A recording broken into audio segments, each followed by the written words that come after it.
নমস্কার বন্ধুরা। তো দেখো এখানে আমি চালের গুঁড়ি রেখেছি। আমি পাতলা পিঠে বানাবো। তো কে কে পাতলা পিঠে চেনো অবশ্যই আমাকে বলো। তো দেখো কড়াই বসে আমি অল্প তেল দিয়ে দিয়েছি। তো এবার দিয়ে দিব যে এইভাবে এবার আমি গুঁড়িয়ে নেব। তো দেখো এইভাবে আমি গুঁড়িয়ে নিয়েছি। এবার আমি ডেকে রাখবো। অল্প পর আমি ফিরে আসি তোমাদের সঙ্গে। তো এবার আমি ঢাকনা খুলে দিব, দেখবো কীরকম হয়েছে, তুলে নেব।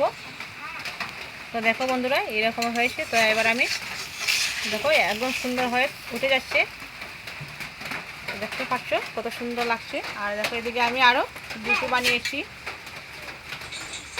এগুলো কে কে খেতে ভালোবাসো অবশ্যই জানিও। আমি আর একটা দিয়ে দিচ্ছি। তো এইভাবে আবারও কড়াইটাকে মুছে দিচ্ছি। দেখো আরেকটা আমি দিয়ে দিয়েছি, আবারও আমি এইভাবে ডেকে রাখবো। তো এইভাবে আমি সম্পূর্ণ রুটিগুলো বানিয়ে নেব। আর দেখো এখানে আমি আরও অল্প গুঁড়ি রেখে দিয়েছি, এগুলো ভেজে নেব।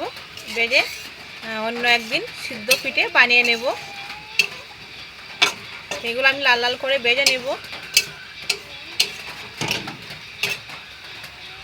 এগুলো বানাচ্ছি কারণ হচ্ছে এখন সন্ধ্যার সময় চা দিয়ে খাবো, তাই। তো দেখি এখন কীরকম হয়েছে। দেখো একদম গেমে গেমে আছে। তো জলটা একটু শুকিয়ে যাক।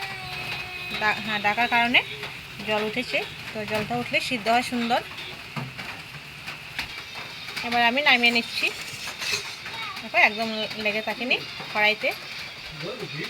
দেখো কত সুন্দর হয়েছে। দেখো এই পিঠাটা আরো সুন্দর একদম উঠে যাচ্ছে নিজে নিজেই। দেখো কত সুন্দর হচ্ছে বন্ধুরা।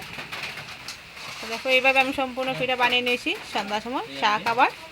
তো এইভাবে কে কে খেতে ভালোবাসো অবশ্যই কমেন্টে জানিও। ভালো লাগলে অবশ্যই লাইক শেয়ার করো আর আমার চ্যানেলটাকে সাবস্ক্রাইব করবেন অবশ্যই প্লিজ।